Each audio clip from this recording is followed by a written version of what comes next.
I'm filing for divorce, Emma. My lawyer will be in touch. You'll get whatever you're entitled to. What are you talking about? He smiled, a cruel, triumphant smile that made my stomach churn. Vanessa, we're moving in together. She found the perfect place, much nicer than this dump. You you sold my apartment to buy a place with her?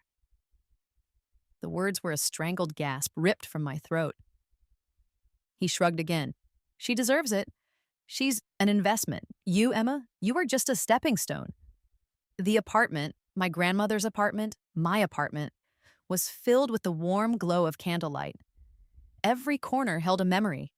The faded floral wallpaper my grandmother had chosen, the worn armchair where I'd spent countless hours reading, the tiny balcony overlooking the bustling street below.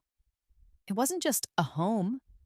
It was a sanctuary, a tangible piece of my history. A piece I had foolishly believed was safe, secure. I glanced at the framed photo on the mantelpiece, Nathan and me, grinning like idiots on our wedding day. He looked so earnest, so sincere, his hand resting protectively on my waist. Ugh, liar.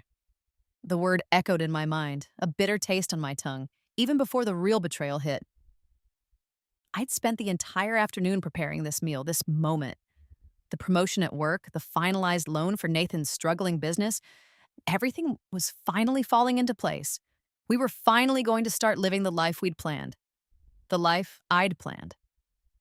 A crisp white envelope lay on the kitchen counter, nestled amongst the discarded vegetable peelings. It had arrived earlier, addressed to me in stark, official lettering. I hadn't paid it much attention, assuming it was just another confirmation, another piece of paperwork to file away. I picked it up now, my fingers tracing the embossed logo of the real estate firm. Odd. I ripped it open, unfolding the single sheet of paper within. My eyes scanned the legalese, the formal language, the cold, hard numbers. And then it hit me, like a physical blow. The words swam before my eyes, blurring into an incomprehensible mess of betrayal, finalization of sale, apartment 4B, transfer of funds. My knees buckled. I grabbed the edge of the counter, my knuckles turning white. This can't be happening. Not my home, not our home. This apartment, my grandmother's legacy, the one tangible thing I had left of her, the one thing I had brought into this marriage, gone, sold, without my knowledge, without my consent. The sound of the key turning in the lock was like the click of a gun's hammer. Nathan walked in, his usual confident swagger on full display, a bouquet of cheap grocery store lilies clutched in his hand. He saw my face, the paper trembling in my grip, and his smile faltered just for a fraction of a second. But it was enough. "Emma, what's wrong?" he asked, feigning concern, the lilies suddenly looking pathetic and inadequate. I held up the letter, my voice a choked whisper. "What is this, Nathan?" He didn't even pretend to be confused. He didn't offer a clumsy excuse or a fabricated explanation. He just shrugged, that infuriatingly smug expression settling onto his face. "It's what it looks like," he said, his voice devoid of any emotion. "I sold the apartment." The room tilted. The carefully laid table, the flickering candles, the scent of rosemary and betrayal. Everything swirled around me.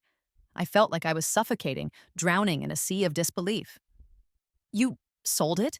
I managed to say, the words barely audible. Without even telling me?" He walked past me, placing the lilies carelessly on the table, their sweet scent suddenly cloying and sickening. "It was a business decision, Emma, a necessary one." "A business decision?" My voice rose, cracking with the strain. "This was my home, Nathan. My grandmother's home."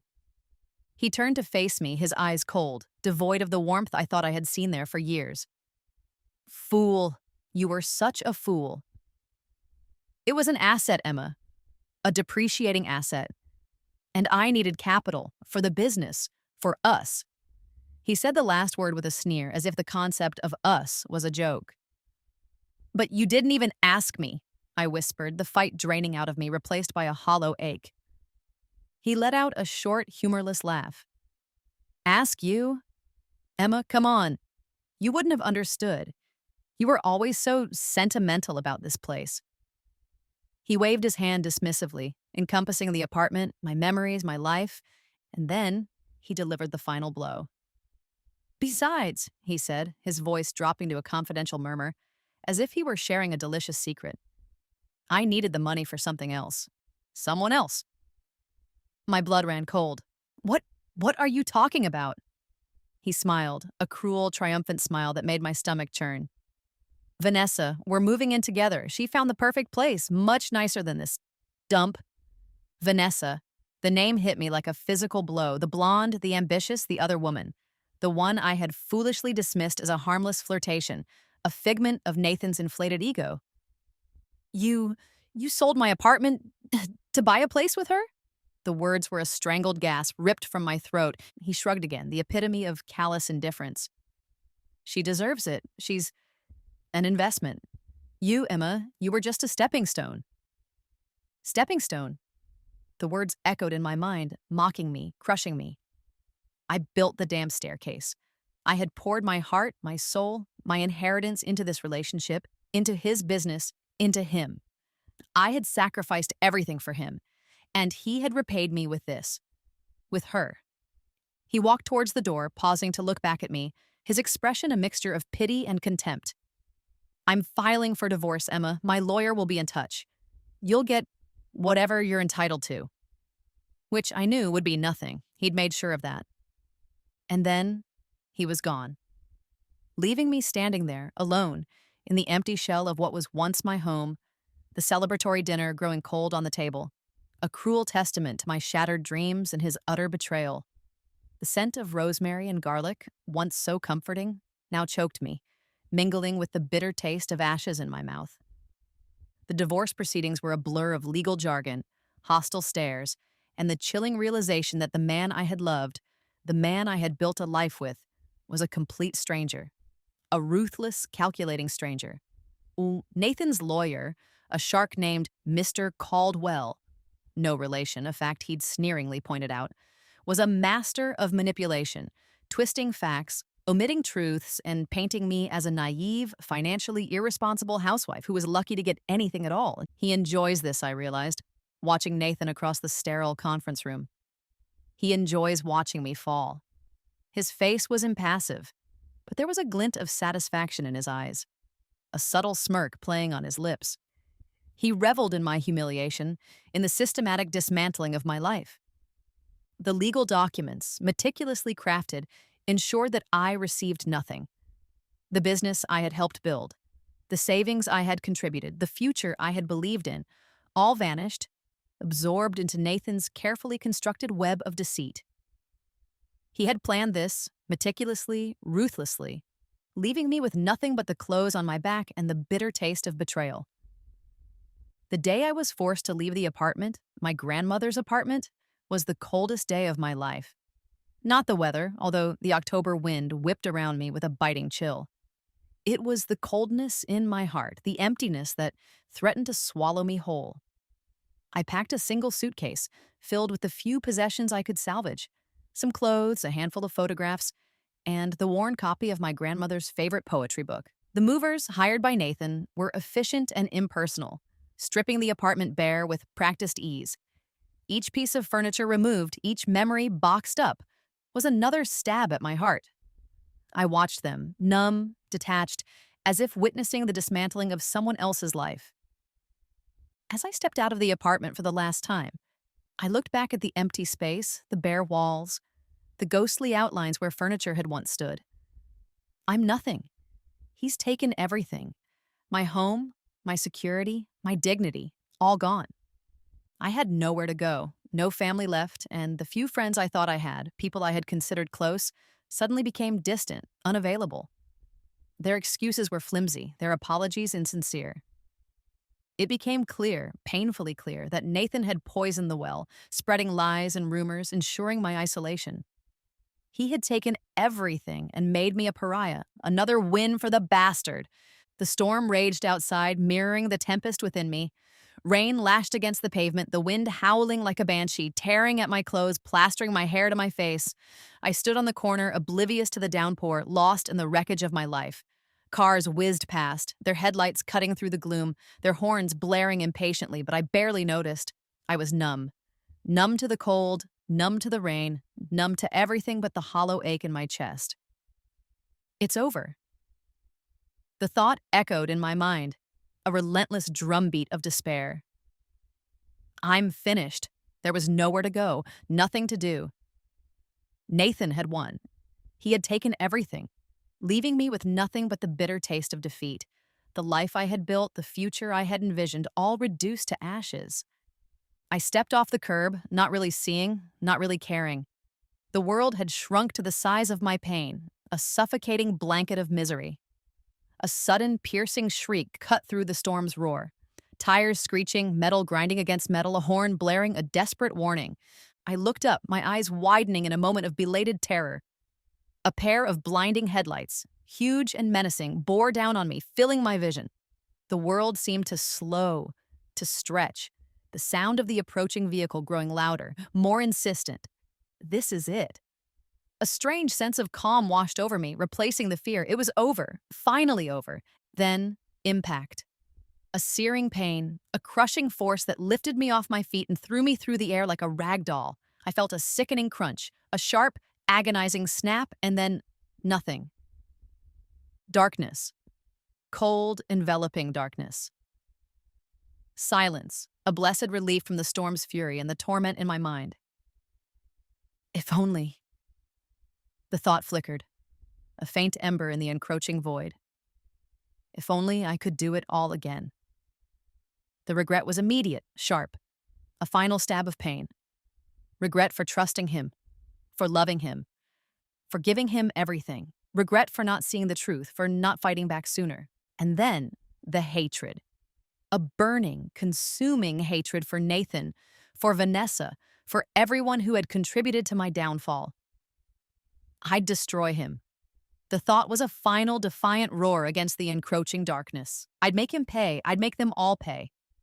Silence, darkness. Then, a gasp, a desperate, ragged intake of air. The scent hit me first. Coffee, rich, dark, and familiar, with a hint of cinnamon. My coffee, the one I used to make every morning in my apartment. My eyes flickered open, met by the soft, diffused light filtering through the floral curtains. The curtains I had chosen, years ago, with my grandmother. The curtains that were now, supposedly, in a storage unit somewhere, along with the rest of my life. Confusion slammed into me, a disorienting wave.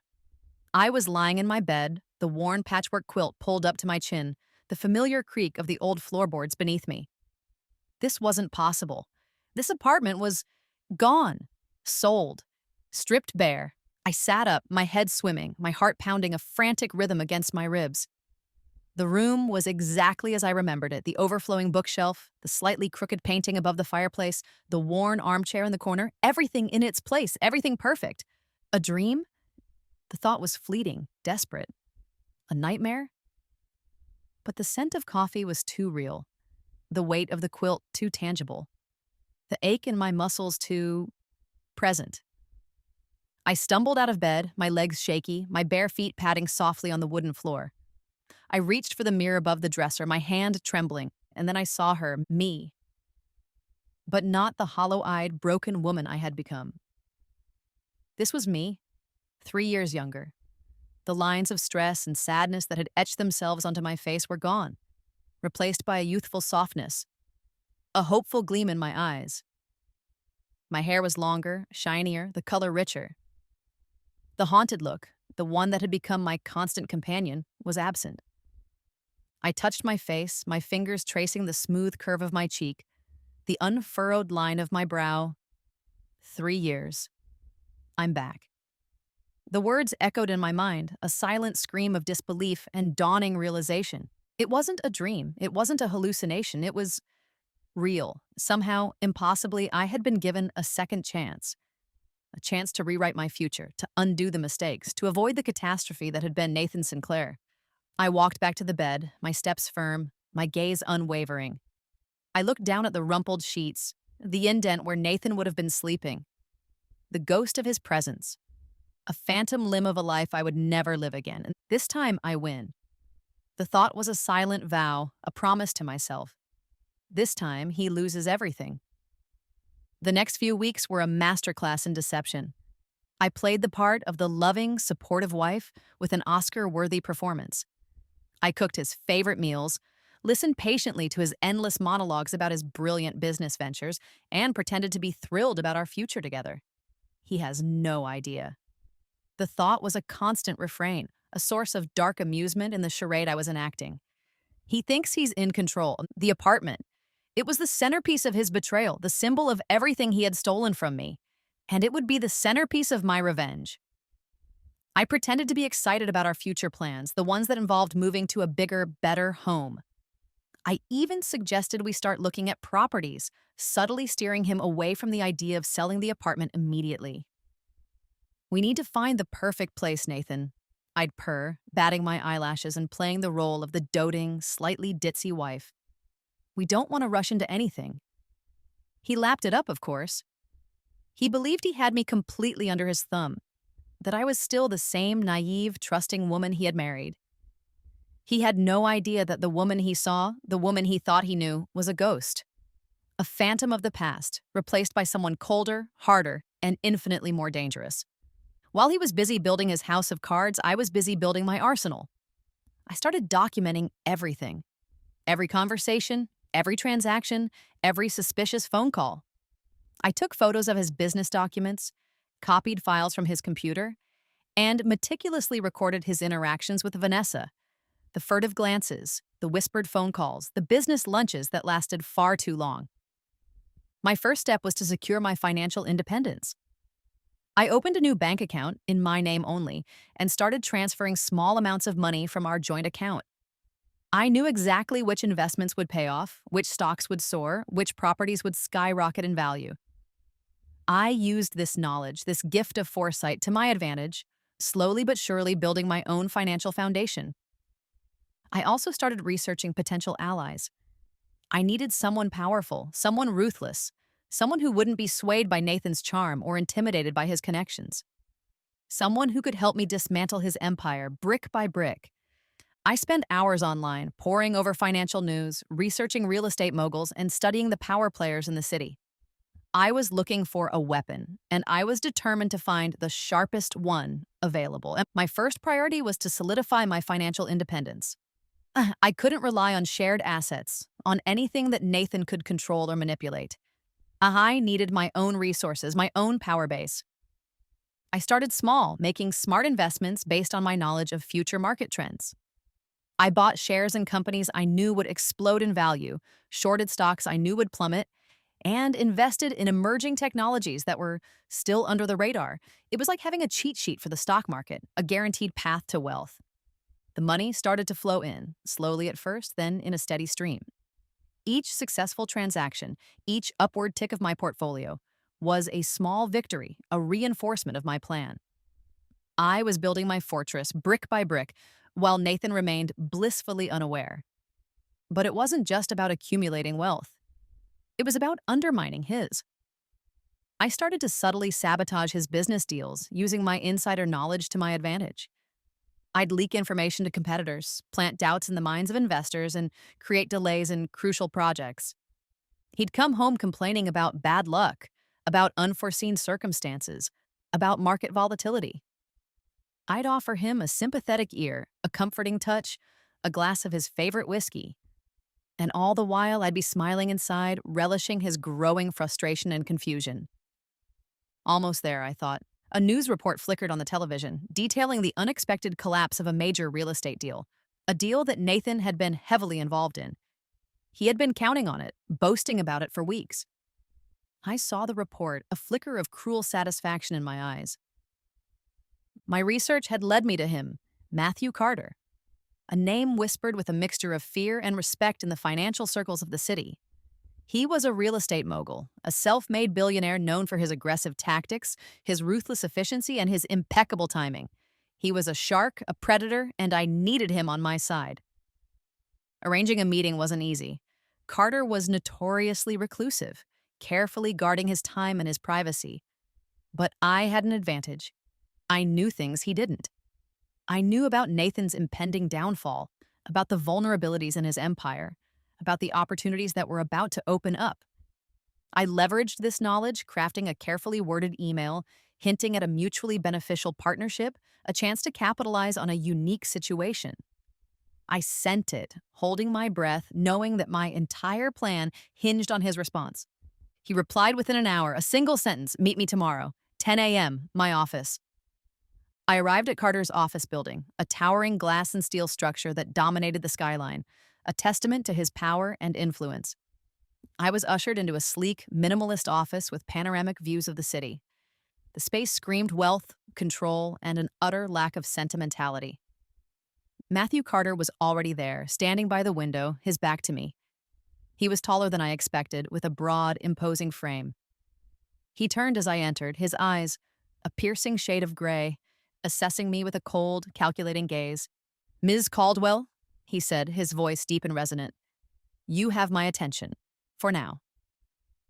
I didn't flinch, I didn't apologize, I didn't grovel. I met his gaze, my expression calm and confident. I was not a desperate ex-wife seeking revenge. I was a potential partner, offering a lucrative opportunity. "Mr. Carter," I replied, my voice steady and clear, "I believe we can be of mutual assistance." I laid out my plan, concisely, efficiently, omitting the personal details, focusing solely on the financial aspects. I explained Nathan's precarious situation, his failing business, his impending ruin. I highlighted the opportunities, the undervalued assets, the potential for significant profit. He's a shark, I thought, watching him closely. And I'm about to unleash him on Nathan. I was offering him bait, a chance to feed on the carcass of Nathan's empire. Carter listened in silence, his expression unreadable. He asked sharp, probing questions, testing my knowledge, challenging my assumptions. He was assessing not just the plan, but me. He needed to know if I was strong enough, ruthless enough to see this through. Finally, he spoke. "You have a personal stake in this, Ms. Caldwell. That makes you either a valuable asset or a dangerous liability." "I'm not interested in revenge, Mr. Carter." I lied smoothly.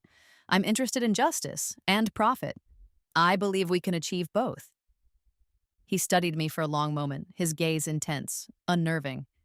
Then, a slow smile spread across his face, a smile that didn't quite reach his eyes. "I believe you, Ms. Caldwell," he said. "I believe you have the stomach for this." He extended his hand. I took it, my grip firm, unwavering. A silent pact was sealed. My days settled into a rhythm of calculated duplicity. Mornings were for playing the devoted wife, serving Nathan breakfast, discussing his important business deals with feigned interest, and offering words of encouragement that tasted like ash in my mouth. Afternoons were for building my empire, meeting with Matthew Carter, reviewing investment portfolios, and quietly acquiring properties in areas I knew would soon explode in value. Evenings were for subtly sabotaging Nathan's every move. Nathan, of course, attributed these setbacks to bad luck, to unforeseen circumstances, to the volatile nature of the market.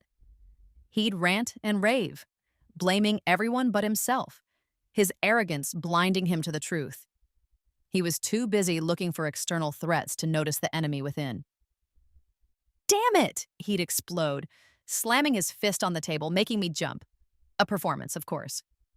This deal was supposed to be a sure thing. That supplier swore they could deliver on time. "Oh, darling," I'd coo, reaching across the table to soothe him, my touch feather-light, my voice laced with concern. "Maybe it's just a temporary setback. I'm sure you'll figure it out. You always do." My words were poison disguised as honey, and he swallowed them whole. He craved reassurance, validation, and I gave it to him, all the while tightening the screws, twisting the knife, slowly but surely dismantling his world. Meanwhile, my own portfolio was blossoming. With Matthew Carter's resources and connections, I was acquiring properties at an astonishing rate. We focused on up-and-coming neighborhoods, areas on the cusp of gentrification, places where I knew property values would skyrocket in the coming years. It was like printing money, only legal. Revenge, I was discovering, was a dish best served cold, and with a generous side of social sabotage. While Nathan was busy battling phantom enemies in the business world, I began a more subtle, more insidious campaign, the dismantling of his reputation. Let the whispers become a roar. That was my strategy, I wouldn't confront him directly, not yet. Instead, I would use his own arrogance, his own carelessness against him. I would weaponize his affair with Vanessa, turning it into a tool of his destruction. I started small, dropping hints, planting seeds of doubt. A casual mention of Vanessa's name to a mutual friend, coupled with a knowing look. A carefully worded question to a business associate, expressing concern about Nathan's recent behavior. An anonymous tip to a gossip columnist, hinting at a scandalous affair involving a prominent businessman. I was like a spider, spinning a web of rumors and innuendo, slowly but surely ensnaring Nathan in its sticky threads. I knew his social circle, his business network, the delicate ecosystem of power and influence he inhabited, and I knew how to exploit it. The rumors spread like wildfire, fueled by Nathan's own arrogance and his increasingly erratic behavior. He was becoming paranoid, suspicious, lashing out at anyone he perceived as a threat. But he still didn't suspect me. He saw me as his loyal, supportive wife, his confidant, his ally, the fool. He had no idea that the whispers he was hearing were orchestrated by the woman who smiled at him every morning, the woman who shared his bed every night. His relationship with Vanessa, once a source of excitement and escape, began to crumble under the weight of suspicion and public scrutiny. The whispers had reached her too, and she was starting to realize that her affair with Nathan was becoming a liability, a threat to her own reputation and social standing. One evening, I accidentally overheard a heated phone call between Nathan and Vanessa. He was shouting, accusing her of being indiscreet, of jeopardizing his business. She was defensive, angry, her voice shrill and desperate.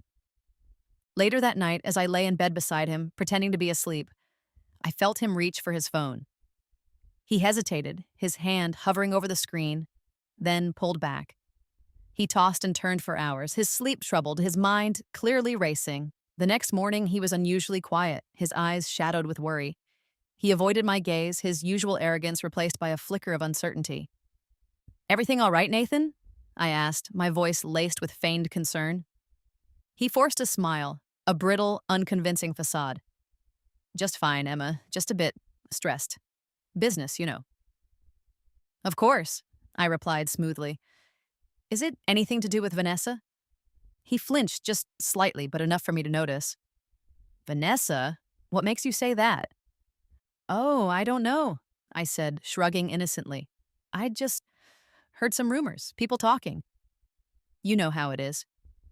He stared at me, his eyes narrowed, suspicion flickering in their depths.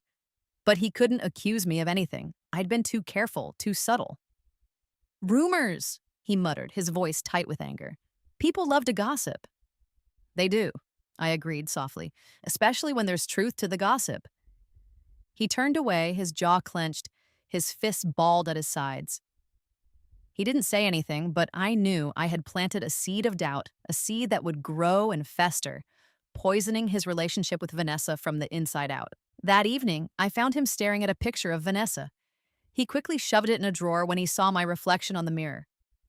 "Everything all right?" I asked, playing the innocent. He flinched. "Of course, just thinking about work." "I know someone was spreading rumors about you and her. Crazy, right?" I commented. He didn't reply. Doubts grow, the love fading, I thought. A cold satisfaction settling in my heart. The whispers were working. The trap was closing. One evening, he came home particularly agitated, his face flushed, his hands trembling.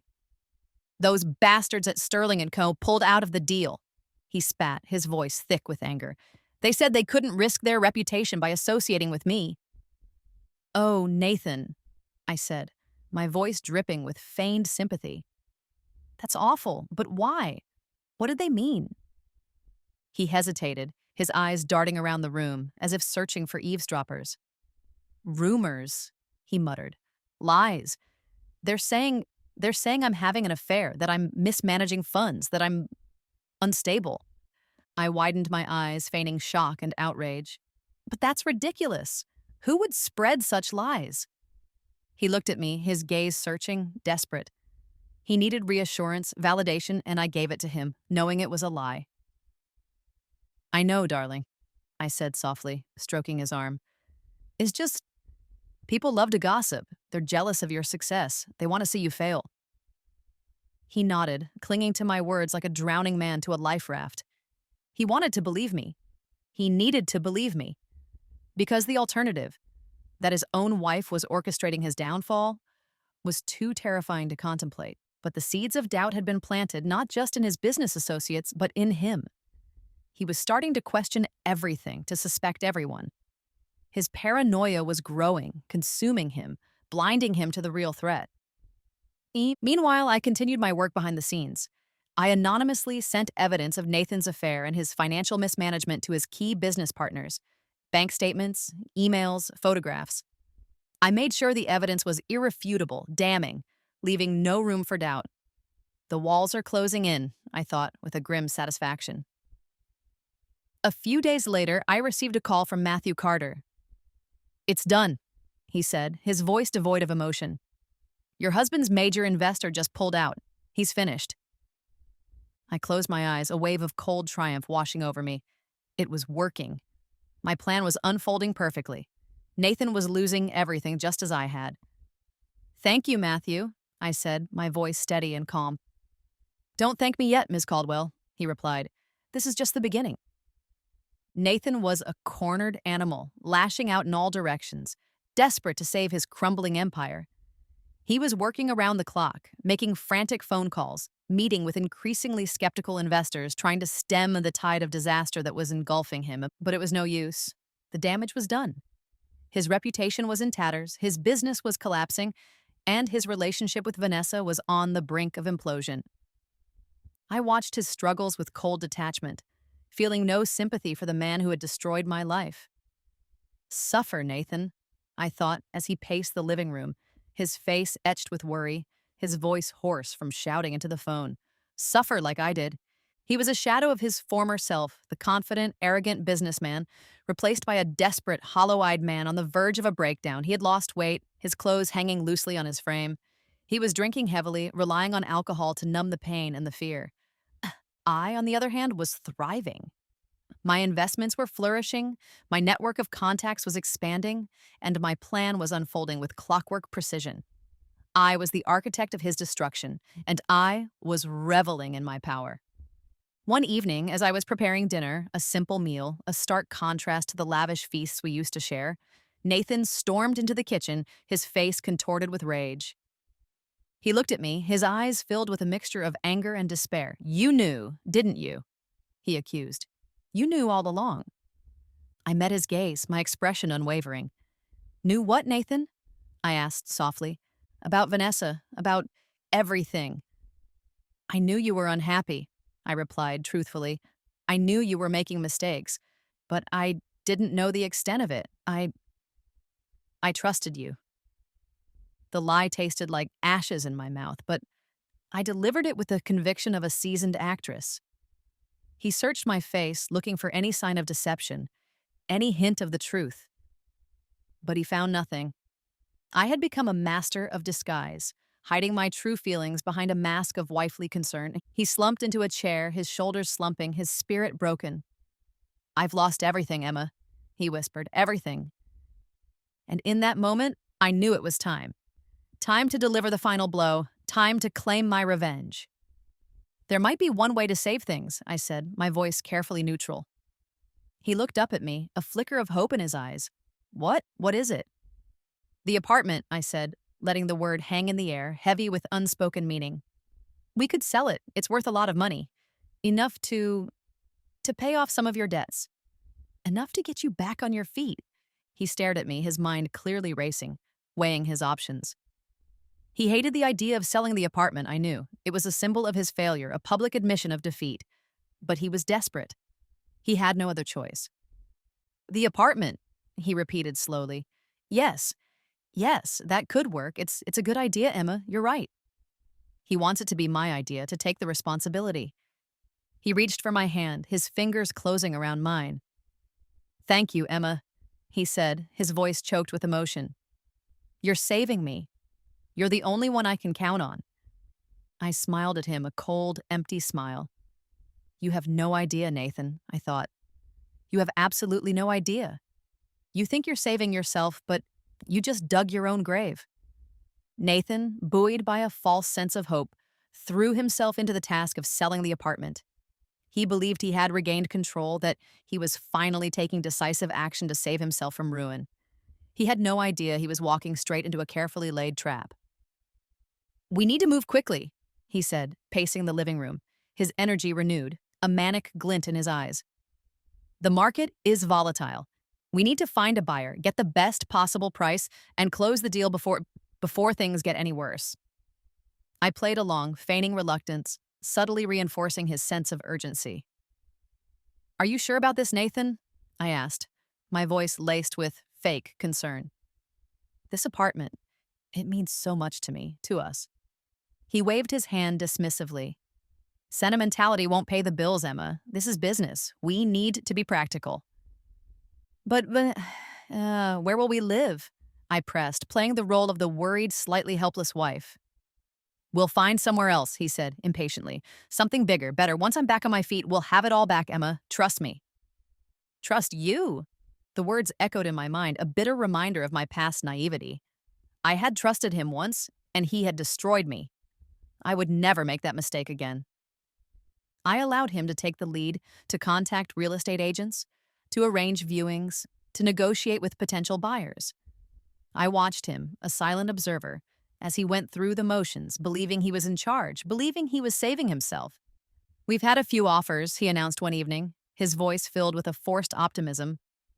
"Not as high as I'd hoped, but it's a start. We can work with this."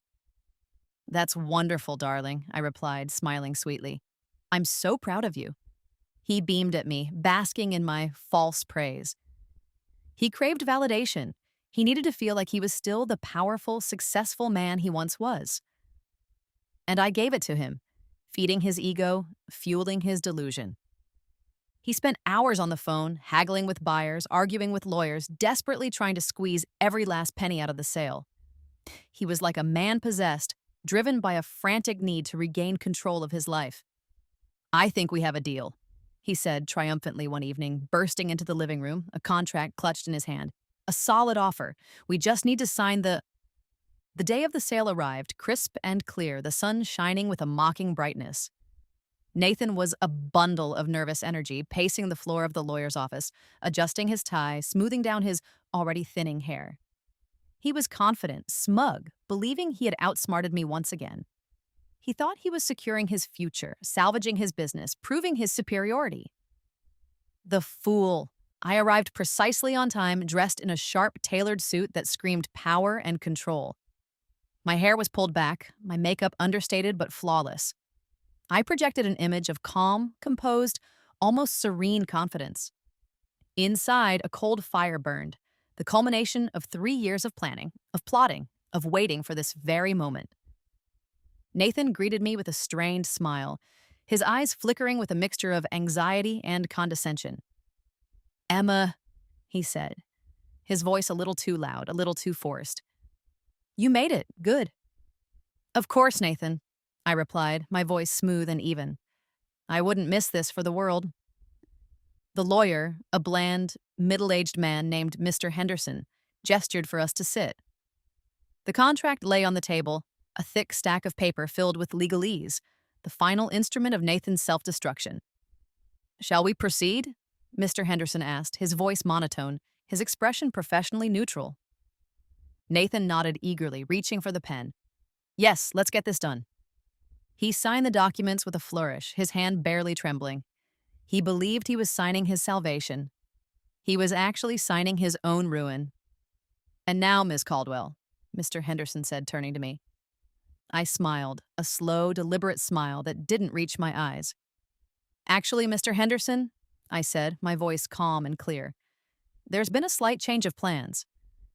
Nathan frowned, his pen hovering over the paper. "What do you mean?" I reached into my briefcase and pulled out a document of my own.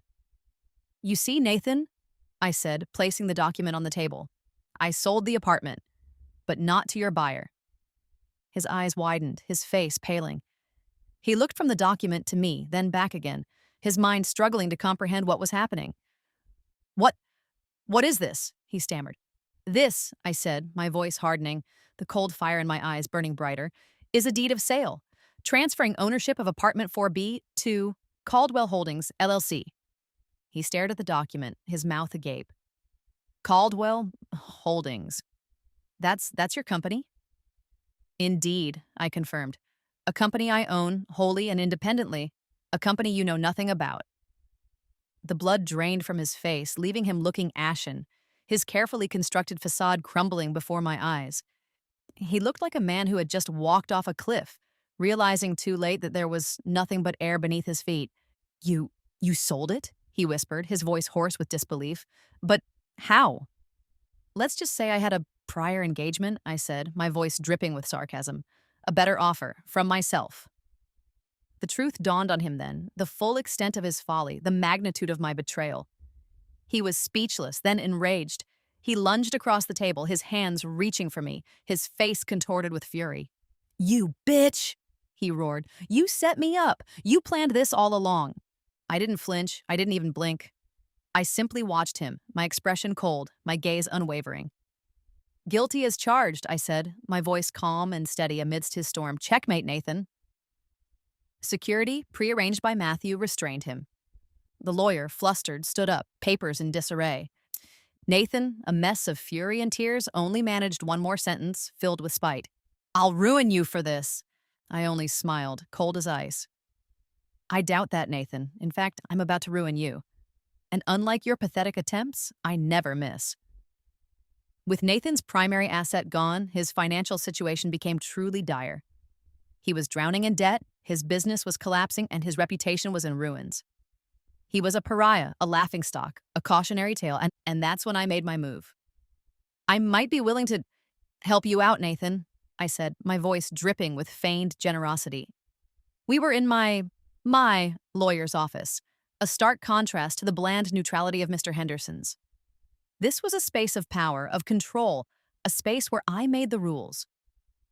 He looked at me, his eyes filled with a mixture of suspicion and desperate hope. Help me? How?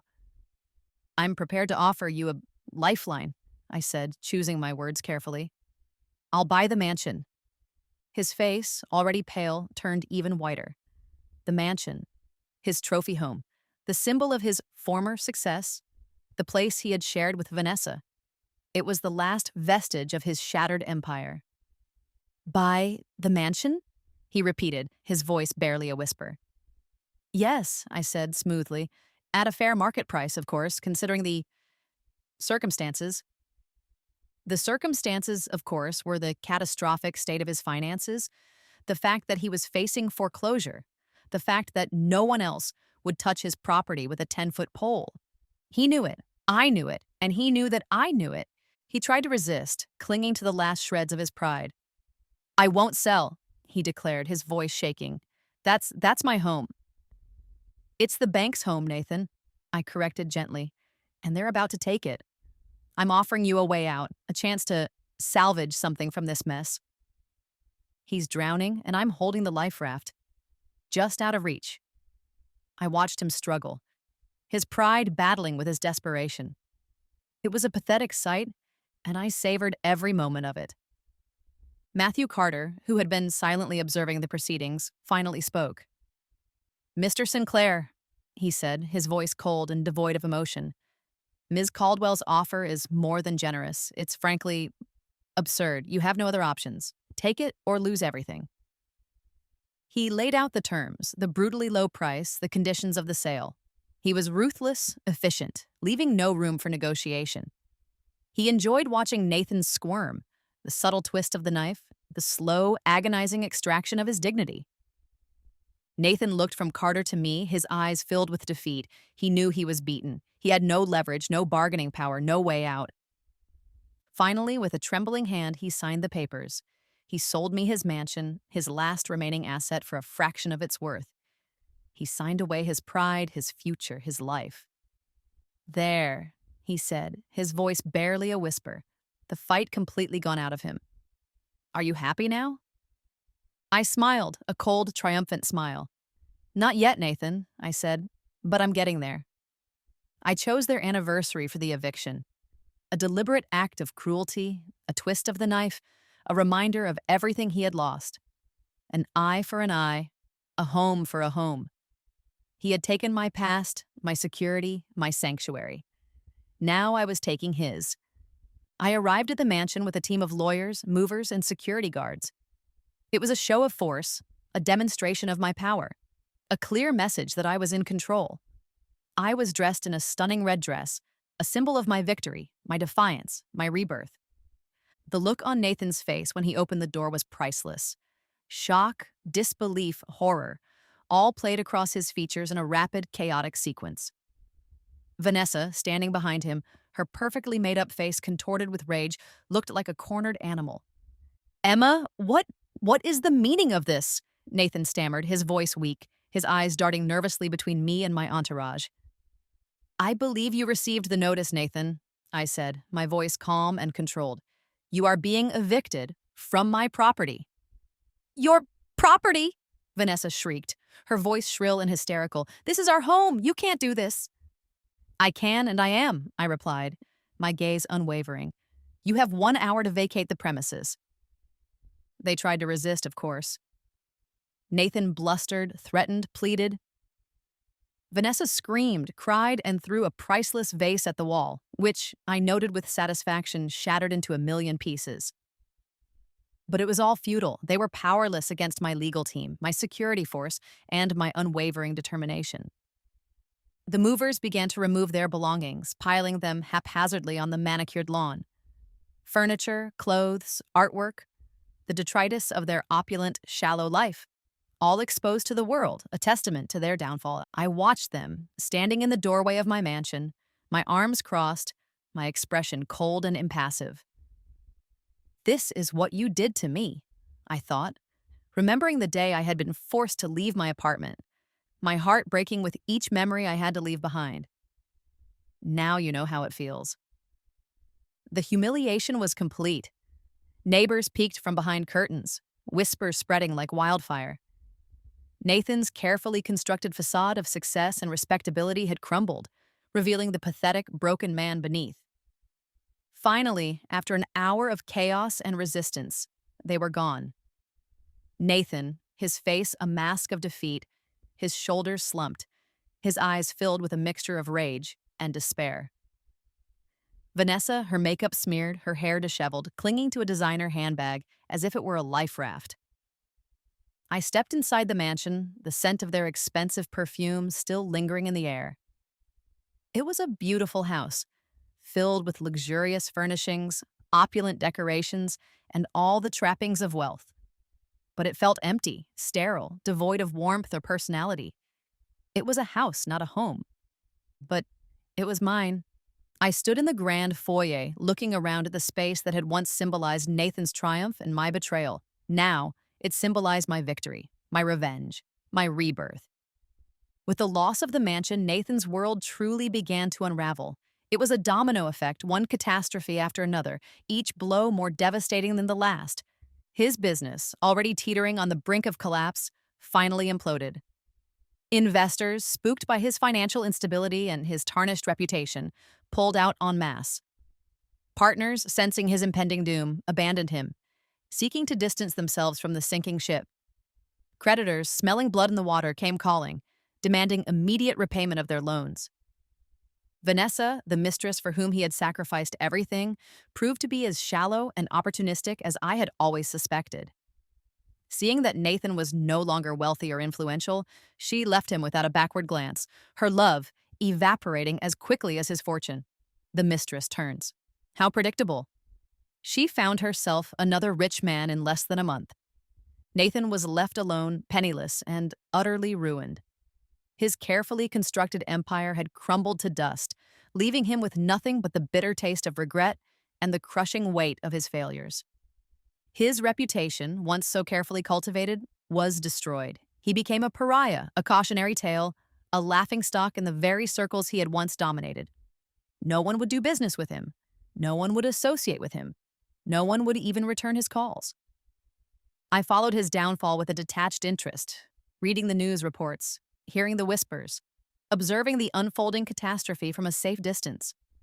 I felt no pity, no remorse, no satisfaction even. He had made his choices, and he was now reaping the consequences. The final nail in his coffin came with the announcement of bankruptcy. He was forced to liquidate his remaining assets, selling off his possessions, his car, even his clothes, to satisfy his creditors. I heard through my network of contacts that he was living in a cheap motel, a far cry from the luxurious mansion he had once shared with Vanessa. He was drowning his sorrows in alcohol, a broken, defeated man, a shadow of his former self. He had hit rock bottom, and there was no one to catch him. Pride is a stubborn thing. Even stripped of everything, Nathan still clung to the remnants of his, refusing to accept the reality of his situation.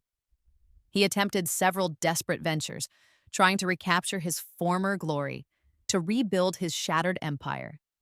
But each attempt failed, more spectacularly than the last.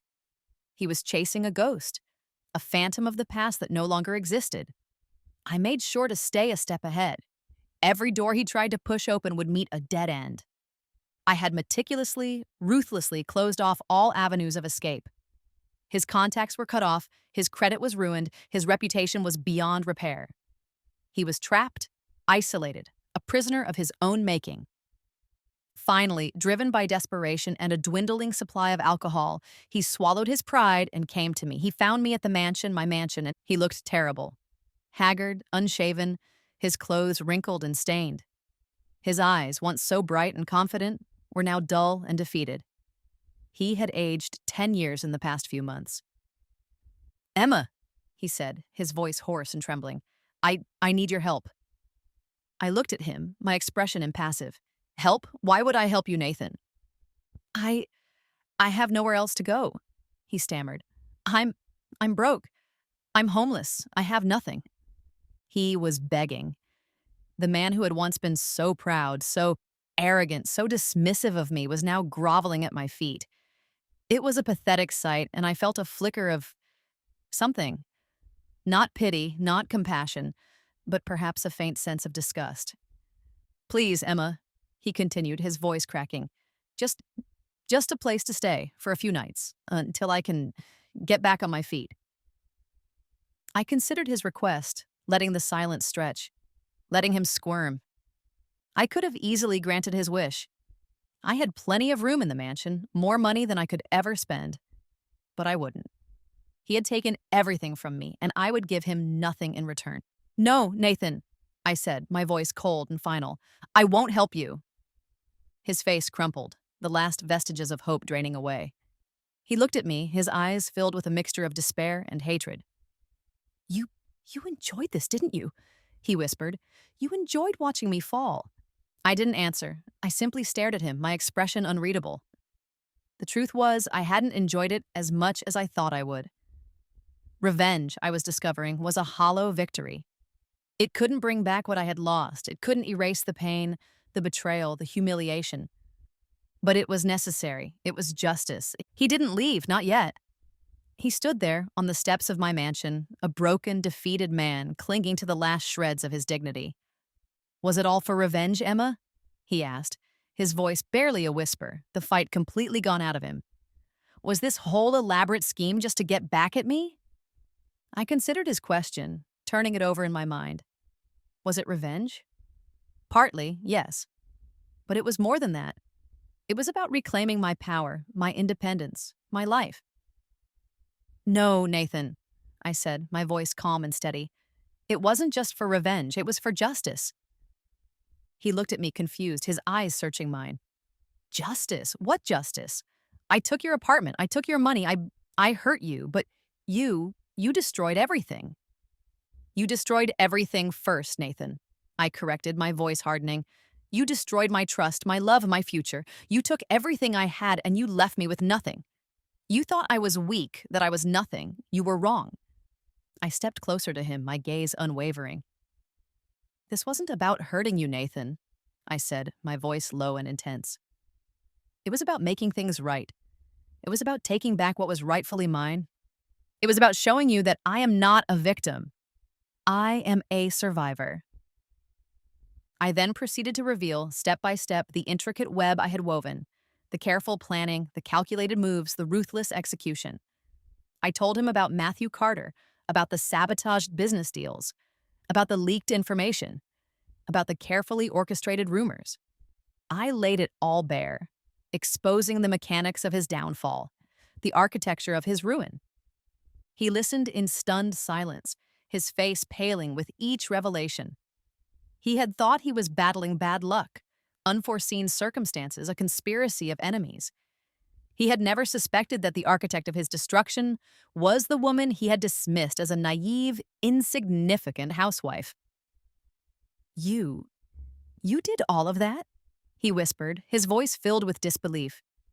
You planned it all? Every detail, I confirmed, a cold smile playing on my lips. Every move, every countermove, every calculated risk. I played you, Nathan, and I won.